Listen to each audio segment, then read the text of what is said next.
Hello and welcome to DDOCast episode 563, recorded live on Sunday, June 23rd. I'm your host, Patrick. I'm not going to have any guests this week for the news because there's no news, to be honest, and, schedules and stuff. So, give you what we got this week, and then we'll get into part 4 of our Masterminds of Sharn review, which will conclude that series. The screenshot of the week, Propane checks out a ship and the moon in the 421st screenshot of the week. Thanks for Propane for sending in this week's screenshot. That's a nice color there.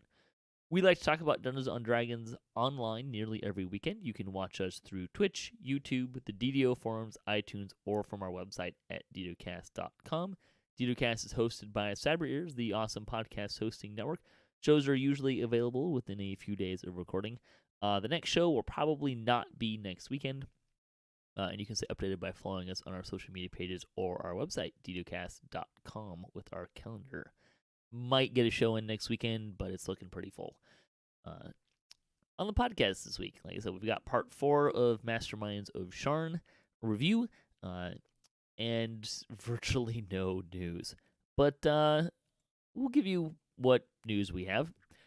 Bonus days for the week, plus 5% Reaper XP boost through today, June 23rd. A good time to run some Reaper XP. The store's stuff for the week, advance your alts. You can get 20% off of Tomes of Learning, select low-level adventures, ability tomes. And you can get 5 haste potions with the coupon code HastePot5 through June 27th. Community news. The 338th Chronicle. LNW is hosting the 3rd annual DDO fashion competition through the forums through Friday, July 19th. People always come up with some really great screenshots and fashion shots, so be sure to check that out. The High Lords will be hosting, or they did host, a Hound of Zoriat teaching raid Saturday, June 22nd at 2 p.m. Eastern Time on Sarlona. You can usually find all that stuff on Voodoo's or Ginger Spice's YouTube page. The comment for the week: if you were a member of the DDOCast, what kind of crime would you commit? Probably armed robbery. Be the easy thing to do, right? Guildhall, Heroes of Light and Darkness, a level 167 guild on Arganessen. They are a no-pressure, drama-free, fun-friendly guild. Everyone in Hold helps each other out, whether you are looking for fast XP, acquiring new gear, wanting to raid, or stuck in a quest. It doesn't matter what your playstyle is, if you're level 1 or level 30, a new player or a seasoned player. As long as you're willing to have fun, Hold will embrace you. The fansite news for the week. We got a shout out for our episode last week, 562. Ginger Spice had a week in videos, including his Reaper Life 3 series finale. You can also watch D&D Night on DDO Stream's Ghost of Saltmarsh with Geek Mom and Friends, a new group that were on last Sunday. Batch the Gore returned. You can watch Fridays on Ice, episode 126. The Dia de Reaper Con Hibernum had another episode, as did Bard Life in DDO Sunday, DDO PL, and Shoe Copples, and Psycho Blonde with Free DO. You can also read Raids Week 127 with Mickey's Delirium. BioBreak also had a blog as well, talking about sleepless nights and memory lapses. A couple of short quests in DDO. So had a kind of fun read there. Don't forget to check out D&D Night on DDO Stream Sundays at 7 p.m. Eastern Time, sponsored by Fantasy Grounds. We have a group every week, so don't forget to check those episodes out. You can always also check all of them out on YouTube if you don't watch live, and you can kind of keep track. And we try to organize them so you know which video is for which group, and whatnot. So try to make it pretty easy to follow what you want to follow with that. But don't forget to check that out. We have a lot of fun doing that. DDOCast is back on currently Tuesdays. That might change in the not too distant future. But we started Sharn last week, and we'll continue that this week as well. Like I said, there's not a lot of news. That concludes the news portion of DDOCast, episode 563. Stay tuned for our Masterminds of Sharn review, part 4. hopefully we'll have some news next time we have a show. Like I said, probably won't be a show next weekend. We'll see what's going on and stuff like that. In any case, thanks for listening to the show. Thanks to all the contributors for DDOCast, and thanks to Staying Stone Games, Wizard of the Coast, and to Cyber Ears for hosting the podcast. If you'd like to support the show, you can visit our website, DDOcast.com, or you can support us on Patreon. If you have a DDO-themed webpage or you Twitch DDO and you'd like to be featured on our website, you can email us at ddocast@gmail.com. You can also hit us up at DDOcast.com for our show notes, MP3s, our calendar, previous shows, and other fun stuff. If you'd like to be part of the show or have a comment on this episode, a question you'd like to hear us answer, or a topic you'd like to hear us discuss, or you just want to say hi, you can leave a comment or you can email us, ddocast@gmail.com. You can also find us on social media and follow us for latest cast updates at DDOcast on Twitter is the best place. Thanks for listening. Enjoy part 4 of our Sharn review.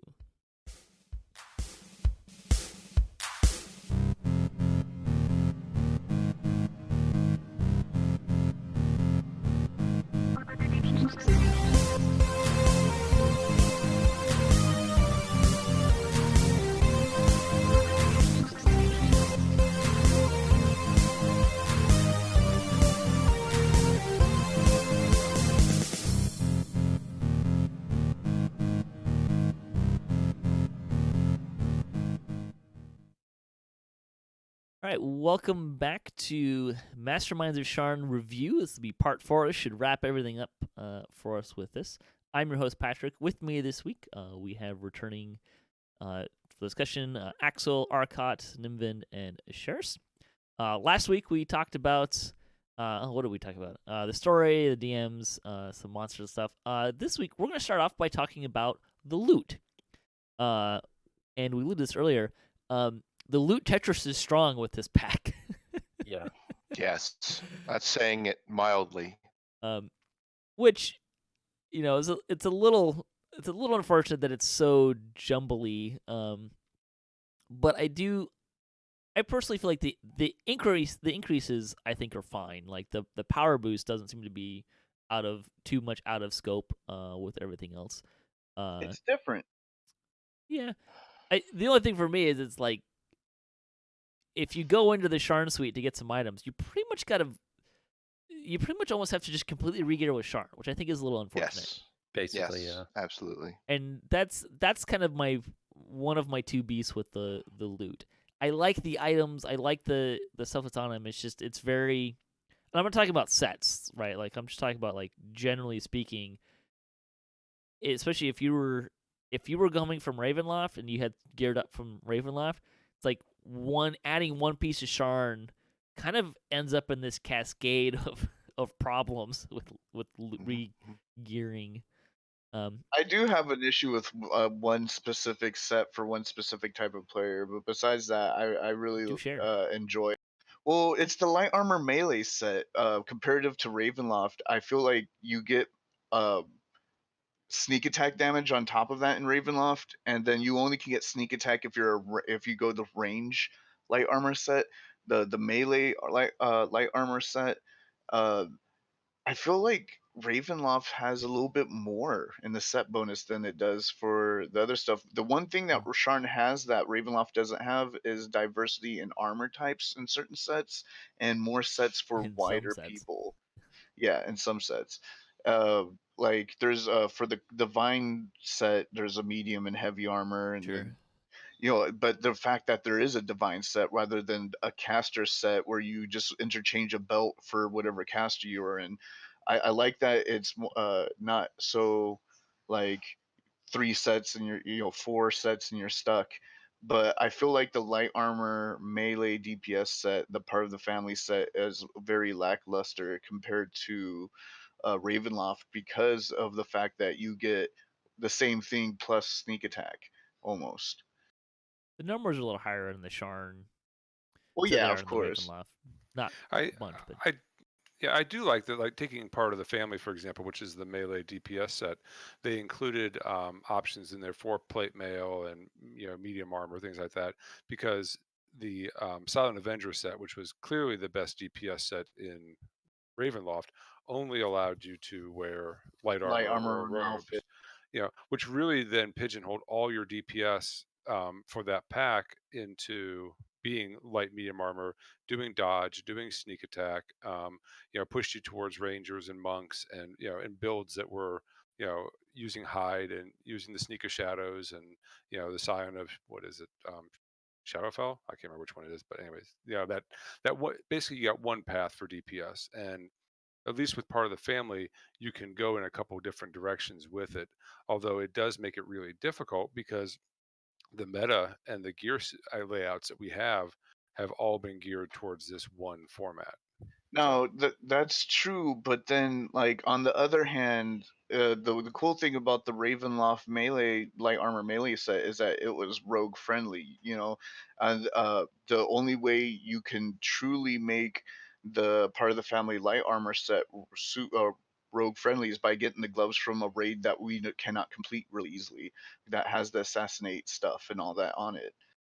But I guess that's not super important. I kind of felt like for light armor users, it kind of if you want to upgrade to this set, that's great. You get bigger numbers and the base effects of the magic items. I feel like the set is very lackluster compared to the Ravenloft set because of the less sneak attack DPS that it adds, which is really nice when a tank has the aggro and you can add another couple of D6s to your strikes. It's really cool.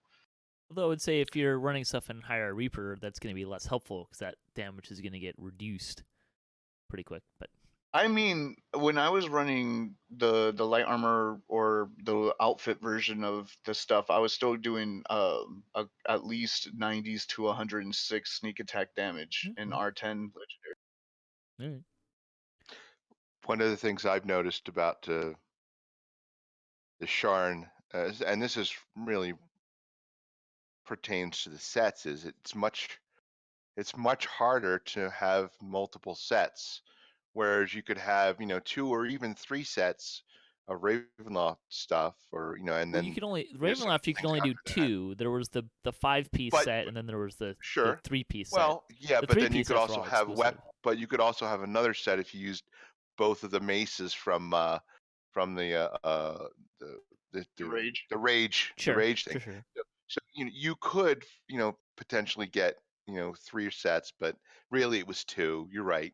But here in Sharn, it's almost impossible because it seems like the armor, is a part of every set, and I think probably Linnabelle did that on purpose, to sort of tone down, because I've seen people complain on the forums about how the sets are OP, and so this is certainly one way to tone that down by making only one set available.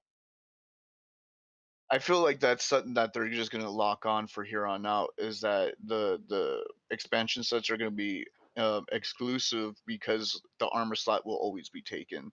But the one thing that Sharn has going on that Ravenloft didn't is that the rest of the set isn't in super awkward spots that made you redo all your legendary green steel. You know what I mean? Like you didn't have to waste I don't know if I'd have to agree with take a that, but belt. For me, like a glove spot and a necklace spot is way more cool, I guess, cooler than a cloak and a belt slot because honestly, there's a bunch of really amazing cloaks for melees, and then just having to use the cloak of Strahd or the visibility cloak of Strahd or the other cloak from Ember Temple to get your the melee bonus was kind of harsh. Like I was like, but the necklace has like a lot of things, and the gloves and or hand wraps has a lot of things that you didn't get from that last set. So I felt like from me speaking from a guy that loves light armor melees, I really think that's a big upgrade in placement and enhancements on the items in itself compared to the last expansion. Axel, looked like you wanted to jump in here.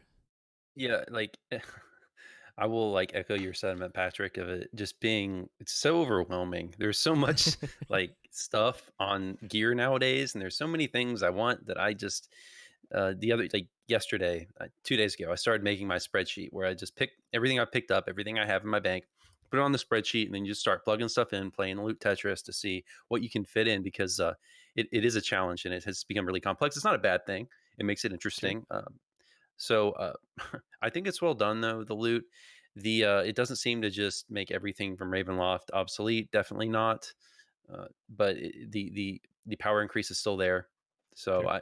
I have no real complaints with it. It's good loot.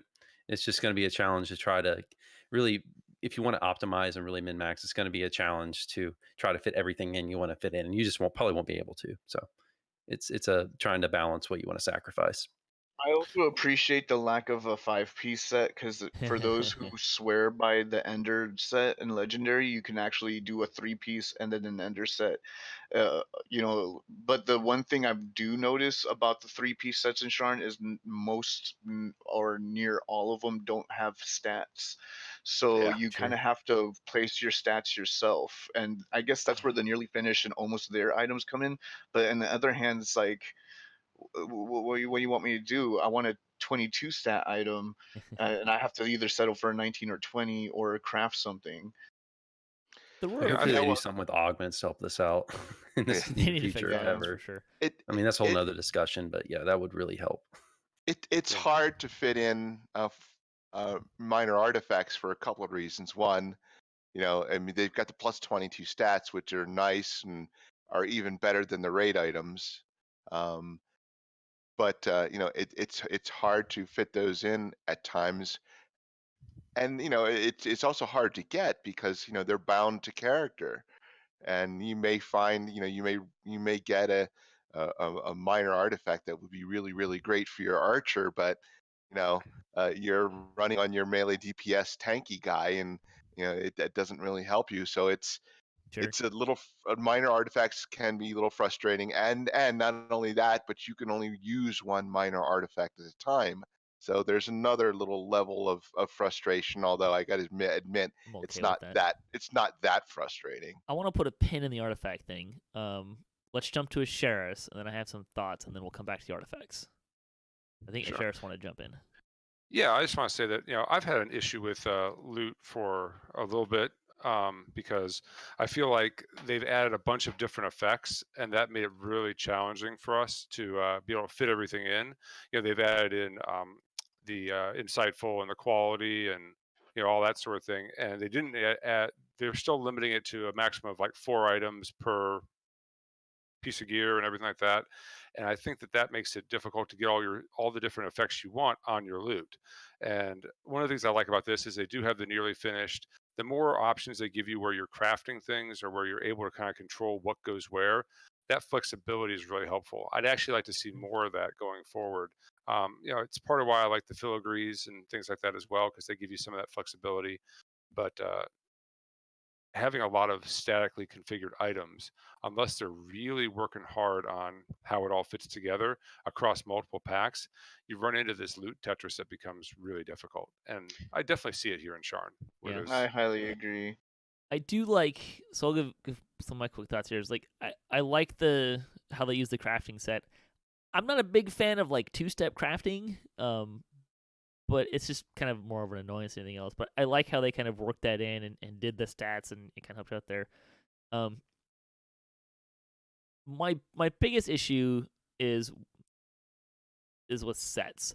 It's less an issue with Sharn. It's becoming more of a design thing where you pretty much have to go for the sets, right? Like they're these sets, and it started with Ravenloft really. Like the sets in these are too powerful to not get a set. I don't have an issue that you can't get more than one Sharn set. I mean, that's not a big problem for me. Like I don't mind that those are mutually exclusive. But I have an issue with if you're gonna make sets this powerful to the point where if you want to build your character with kind of the meta type of power, you essentially have to because of how powerful they make you. That one, when you tie them to armor, I think you run into this major problem of if you're going to limit how our armor choices, when you have mechanics like the MRR cap, you run into a lot of problems. And this idea that you're making a caster set that you can only wear with cloth armor, you can't even have light armor, when you have whole segments of casters that specifically have abilities that they can invest in, which is the sacrifice, not picking the armor. That's the sacrifice, is spending action points or being this kind of class or investing in arcane spell failure reduction, and then you don't give choice of armor. I think that's a mistake.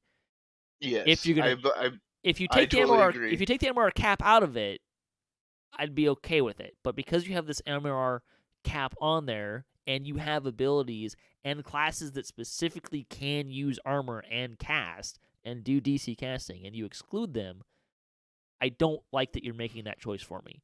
I think that takes out the equation of choice is fun and more interesting. By a Yeah, it similar totally. by a similar It token, the way that the sets are designed, where they're 3-piece sets, and in some of those, like I think pretty much for every set, one of those slots you only have one choice, right? Like there's one set of gloves that works with this set, and that because of how powerful the sets are, that has the same problem with me if it's an illusion of choice. Your choice is I have this set or I don't, and when the set's that powerful, you pretty much have to choose that set, which means that if you look at 3 pieces of gear, your armor's chosen for you because of your class breakdown and the MRR cap problem. And a second slot has 2 choices, and a third slot has 1 choice. That's an illusion of choice for me. That's where the loot puzzle really kind of breaks down for me.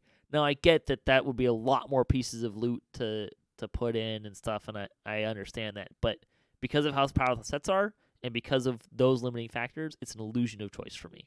And that's what I don't like about the sets. I agree, and I also would like to add why it's like, okay, so you give us Eldritch Knight, right? And then you totally give us a reason not to use it. And then you give us all this amazing DC caster filigrees, but then you also there's a filigree set that ups your MRR cap. But why would you want to use that if you're a DC caster? Isn't the point to get your DC casting all the way up? So you're basically saying gimp your tune's point, uh, and don't do any of the options we give you and play it this way, and then you'll be okay. And I'm not okay with that, because you kind of gave us this diversity just to tell us not to do it.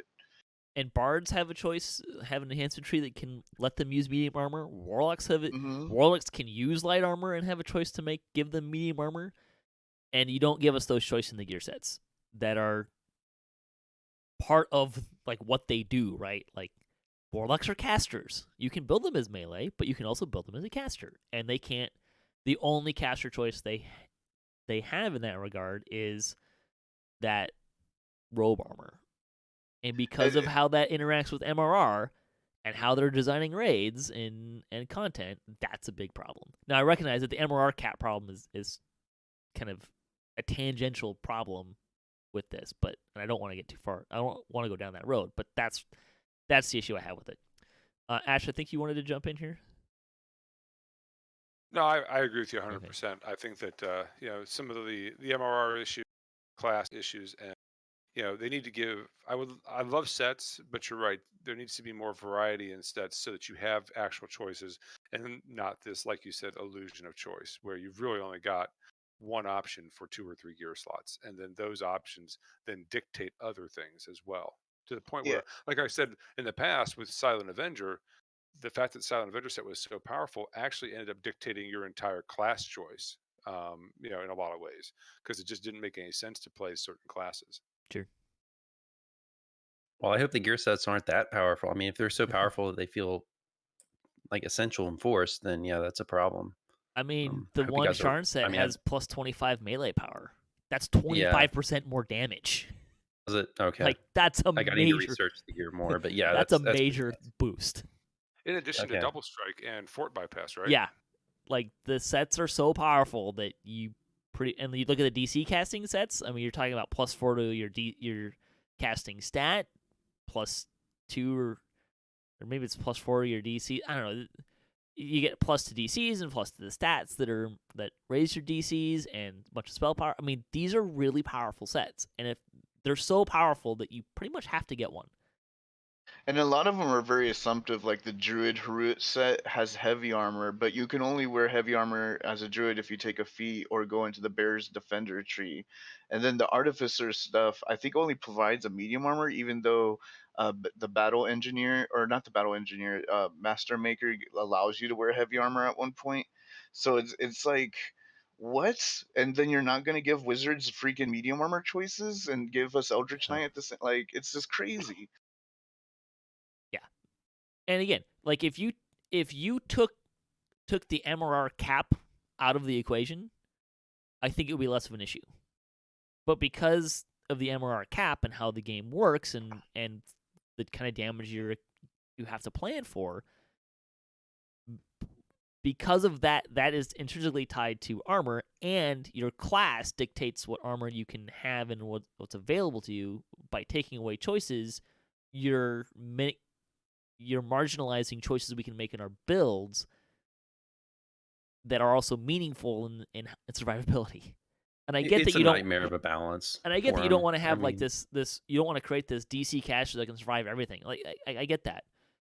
But I disagree with this idea completely that by giving a medium armor choice in there, that like you have to invest to be able to do that. You will lose some offensive power by doing that. And by not even giving us that, you're not even giving us the choice. That's where I really come back down to is you're not giving me a choice. If you're gonna give me this toy that's really powerful, but is not compatible with other character choices I can make, I have an issue there, and I will always have an issue there. And it's not like a bunch of MRR you get from medium. You just get more. And just like, Yeah, give us that little bit more. yeah. And again, the MRR problem is kind of a tangent to this. Really quick, and then we'll jump into artifacts. What did you guys think about the Platinum Knuckles and this idea that you can have an item that takes up more than one slot? Hate it. Hate it. I don't actually mind it, except for the fact the platinum knuckles only gives you 6 effects, and you could get 4 effects from a set of hand wraps and Sure. 4 effects from a set of bracers, which would give you 8 effects. I mean, and it's a similar thing with quarterstaves. Quarterstaves, Sure. they give you 6 effects to make up for the fact you don't get a shield or another weapon. But what they really need to do is they need to make it really equivalent and give us 8 effects on the hand wraps instead of just 6. So if I can paraphrase, mechanically you're fine with it, but it's not good enough. That's right. Okay, That's right. I'd agree. It's an interesting concept. I think yeah. Let's jump into artifacts. And hopefully, jeez, I don't think we need a part 5, but oh wait. Artifacts.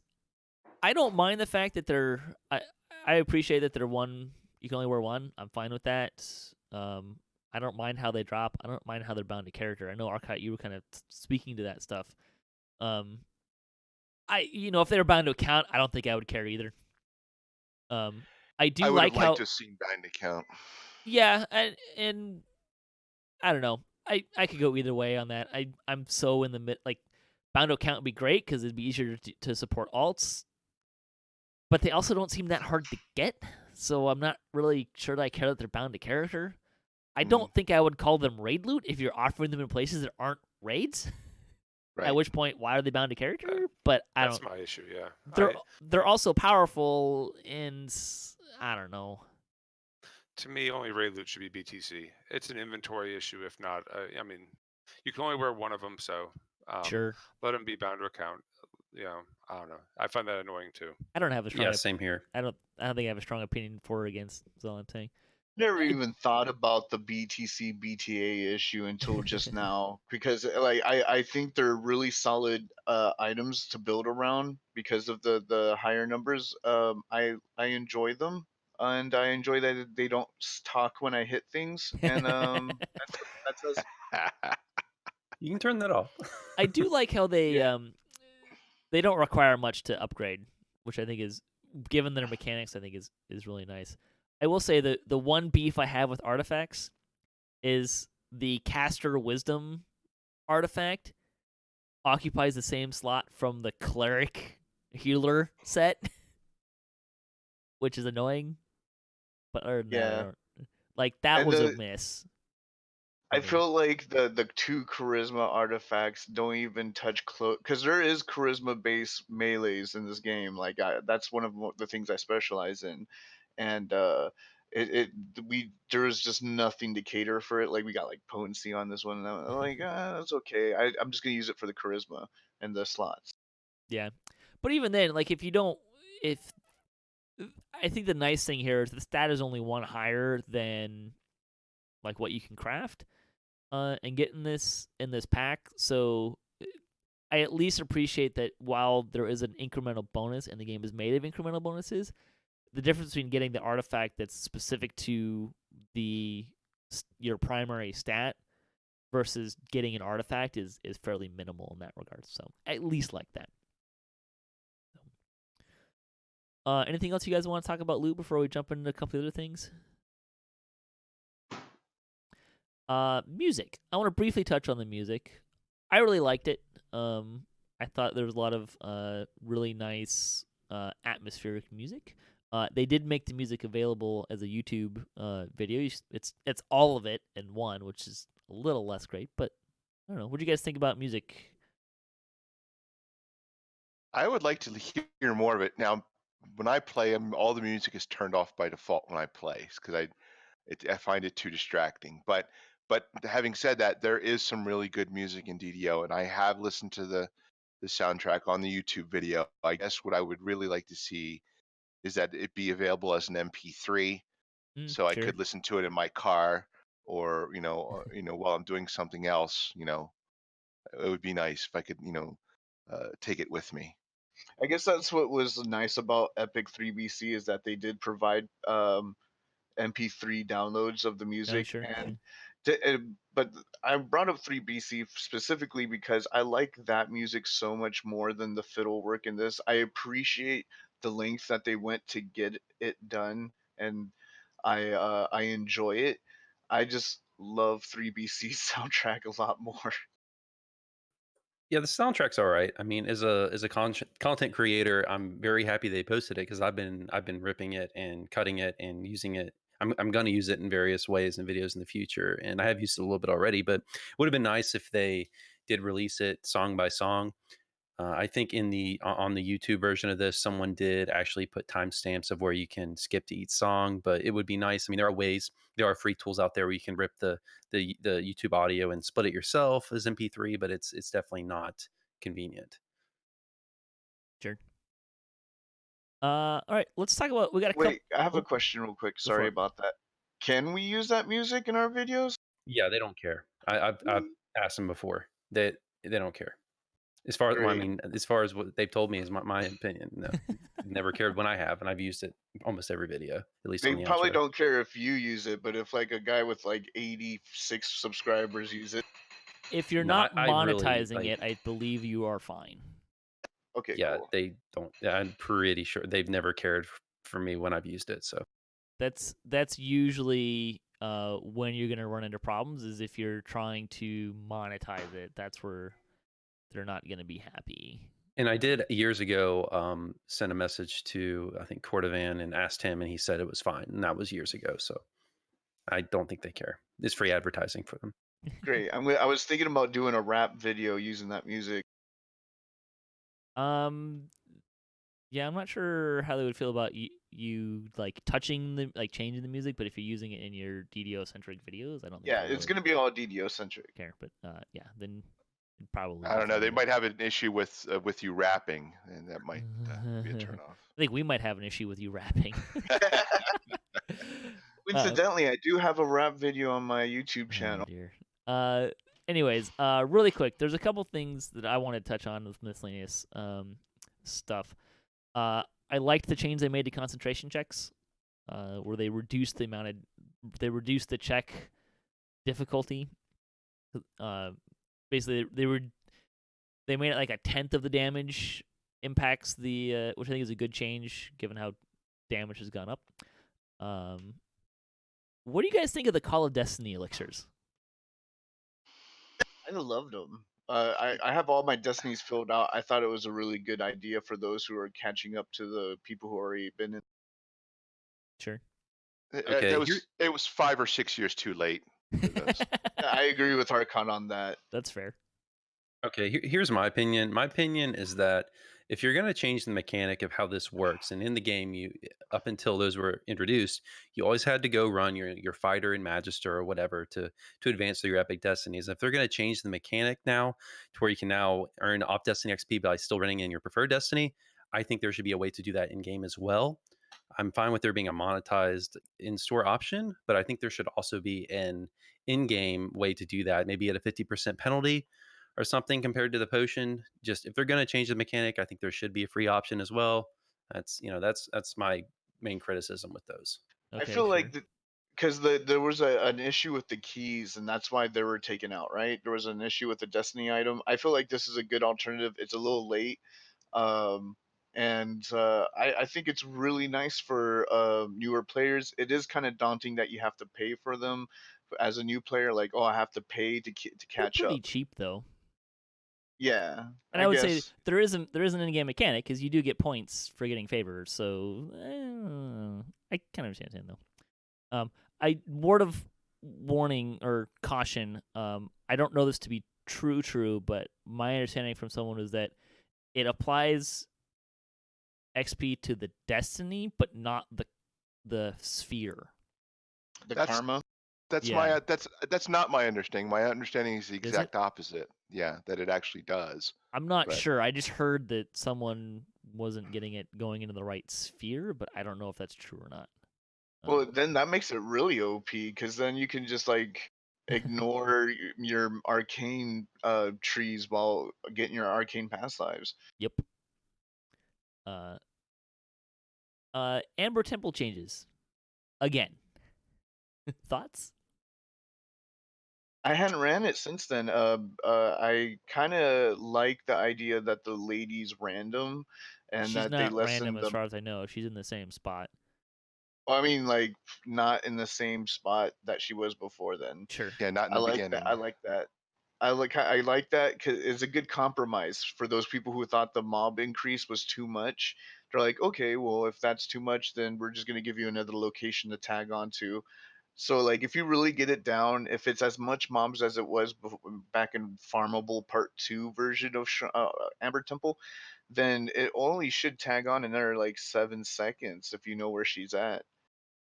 Sort of. So there are still some of the mobs are still there. They said they reduced them. I wasn't really able to verify it, but it seemed like maybe the respawns are gone for the most part. But I'm not entirely positive on that. And I believe the icon doesn't pop until you talk to Madame Ava. I think. But yeah, I think it's definitely in a better spot. And I ran it on like R4 or 5, and it was fine. It didn't bother me at all. Isn't talking to Madame Ava part of the objective points too? You Like you have to probably talk can't. to her, yes.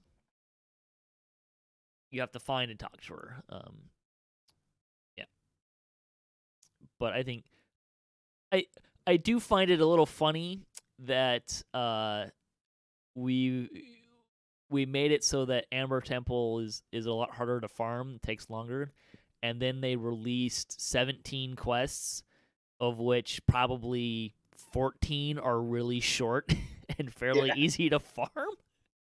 So Well, that goes back to a former comment I made where I felt like the Reaper XP was quite less. Like it makes sense if they're shorter that they wouldn't be, a 12K per run.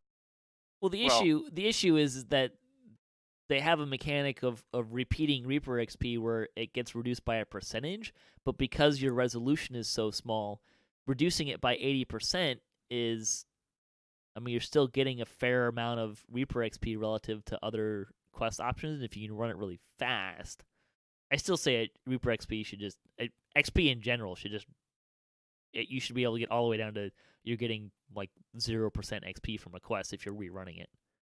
yeah. If you did that, I think you fixed the problem across the board. So The farmability of the new dungeons is is mitigated by the fact of ransacking the chest. So I'm not worried about that. But if you're running it for Reaper XP, you don't care. Oh well, okay, yeah, you're right. You're right. I mean, if you're trying to optimize for Reaper XP, again, like if you make it so that if you rerun a quest the 6th time, you're getting 0% XP. You've solved the farming problem, right? Mm-hmm. Yep. And that doesn't change. I don't think that changes heroics, because who the hell runs a quest until you get a minus 80% penalty on heroics? Well, or there on is normal Wizard XP? King. There is people who farm Wizard King for optionals. If you change the way optionals work, you'd also nerf that. And I think they've played around with that in the past, or at least probably considered it. But so far they haven't done anything. As far as Yeah. Amber Temple, I don't care personally. I'm not really the type of person these days to just grind out a quest over and over and over Yeah, for I'm not Reaper either. XP. I don't do that. So I don't care. It's It's funny. There was one really late night that I was in. I was just hanging out, and I was about to log off, and a friend of mine hit me up, and he knew some players that just farm Amber Temple, and all we did was just sit outside, hopped in, hop out, and we did that probably 25 times, and I got like 50K, and that was excluding my first time bonus, because I got my first time bonus like 2 days ago. So I was really surprised, and that was old Amber Temple, not this Amber Temple, of course. But Yeah. I was like, shouldn't I be getting 0 RXP? I did not know that there's no diminished to 0 in It goes to RXP. 80 minus 80%. That I did not know And that. because the resolution, because you're talking about, like, if you're talking about normal questing, right? 80% of 100,000 XP is a major change, but 80% of 4,000 XP is not that big of a difference. It's less of a big Yeah. difference. So, anyways, all right. Anything else you guys wanna bring up before we kind of wrap this up? Put a button How on it. about the boarding pass? Yeah, they they gave us, if you bought the ultimate pack, you got a boarding pass which teleports you to Sharn. And then they gave us a airship portal to Sharn. So their fix to add value was to give the boarding pass several different or port locations. Mm-hmm. I That feel like there's multiple reasons why they did that, and this is why. It shares a timer with the bottle of mist, and if you click on your boarding pass by accident, if it's like next to each other in a hotbar, and you have to wait 60, well, like a minute wait isn't that much, but still, a minute wait to fix a teleport oops is good. But like if you accidentally click on the boarding pass now, a little box shows up, and you're like, oops, wrong thing, and then you can just click on your bottle instead. Yeah, I think the main reason they did it is because I think some people were a little upset who bought the highest bundle because they didn't know that there would be an airship option. And Yeah. personally, I think the boarding pass is probably for me, probably the best thing from buying the Ultimate Fan bundle for me. Interesting. Just it's so convenient, and I think what they did was really the perfect solution. Because the way it is now, it's super convenient. I mean, especially if you're not a VIP and you want to stay good with Fate Spinner, you can now port directly to the tavern, and there's a Fate Spinner upstairs. It's super fast, so that's really nice, and it's definitely a good solution. I'm really glad they made that change. I think And everyone's there, happy. and to tag on to what Axel says, if you're in the middle of like at another place, and you're like, well, I want to go farm out the cogs, you can go right to Alcoran's Forge right from the boarding pass, and then just 5 steps instead of going to the docks or whatever, and then walking all the way to the cogs part. You could just go right in the middle of the cogs base. Arcot, anything you want to add to that? No, you said it all. I mean, I do like the boarding pass, and I like very much the fact they added those 4 choices Yeah. to use it. I didn't consider it to be kind of the biggest perk from that, but I can understand why people were upset. So, all right. Anything you guys want to say in closing as we wrap up our Masterminds of Sharn review? Do you want to ask us if we can grade it? You can grade Or it if you want. okay, well, I'm going to give Sharn a nice, fairly solid a B minus on this. The dungeons were really great. Well, I don't say great, but the dungeons are really nice. But the loot leaves a lot to be desired, especially the multiple, the lack of choices in what to equip. and the raid really needs to be fixed. So B minus, maybe C plus. I personally, I'd give it probably an A minus, maybe B plus. I have a few complaints, like the public area definitely needs to be there needs to be more to it. But other than that, I don't have too many complaints. A few things here and there, but overall, it's a good expansion. I don't think it's quite. I think it's a hair under Ravenloft, but it's still well worth buying. Yeah, comparing it to other expansions, I'll also give it an A minus. It's the biggest boon is it's not Shadowfell Conspiracy. Two, it's one of when it comes to quest size, it's almost as big as Menace of the Underdark, which had the if you include the challenges, it's one of the biggest expansions that we got. And Public Zone, it's a little bit better than Ravenloft, not as good as Evening Star. The second expansion didn't even get much of a Public Zone. So comparative to other expansions, it's in the top two, and I enjoyed it. I think Ravenloft's still far and above it though. Just holistically, just Yeah, the absolutely. atmosphere is, and I think they mostly hit the atmosphere they were going to, but Ravenloft just, I think the atmosphere just works so much better, and it's so much different from DDO. Whereas I think Sharn kind of feels a little bit like DDO plus Noir, whereas Well, Ravenloft feels so, it's just it's on its own kind of. There's nothing else that compares to it. well, But like Ravenloft has like I said, 30 years, and plus yeah, it does. since fourth edition, it actually became part of the Shadowfell. It's not its own plane. It's a corner of Mhm. Shadowfell. Barovia is specifically, and it has a lot of history. It has two really famous modules set in it, specifically around Strahd, and Eberron is 2004, right? And it's not even a complete planet. There's a lot of the continents that are just unexplored. Yeah, Sharn is. They definitely had a lot more to work with than Ravenloft, and it's like I said before. It's almost unfair to compare the two because they did a really great job adapting Sharn or adapting Ravenloft and pulling from this great source material. And Sharn, they really made it on their own, and they did a great job doing that. It's just not the same, I guess. And that's a little unfair. um, I think I'm in the B minus range. I think they need to tweak the balance of the raid. I think the mechanics are fine, but the balance of the raid. And I like the loot. Like I like the numbers. I have issues with this, how powerful the set bonuses are, and that illusion of choice that I talked about last this time. I don't even remember anymore. That illusion of choice really brings down the loot for me. It's not, and I say that it's almost less about the loot design and more about how it interacts with the MRR cap and character choices. That's where it loses it for me. But it's still a really solid investment. I think you'll be really happy with buying the expansion and getting the content. So, all right, thanks guys for joining me. Thanks to Sheriffs, he had a jet, so we were going a little long. Thanks to Nimvin and Arcot and Axel as well for joining me for a marathon recording session. A lot of fun. I hope you guys had a bunch of fun too, and I hope everyone listening enjoyed our conversation. Don't forget to check out Axel's. He's got a DDO YouTube channel. You doing what? Like 1 to 2 videos a week these days? Lately I've been doing like 1 or 2. Yeah. Usually it's one a week, but lately with the expansion it's been more. And then Nimbin, also you do some YouTubing, and you're on Voodoo Spices, Ginger Spice a bunch as well. Yeah, and also Tolab, Shoemaker, and Samius has a Twitch pen and paper game that I'm in. That's every other Thursday. Great.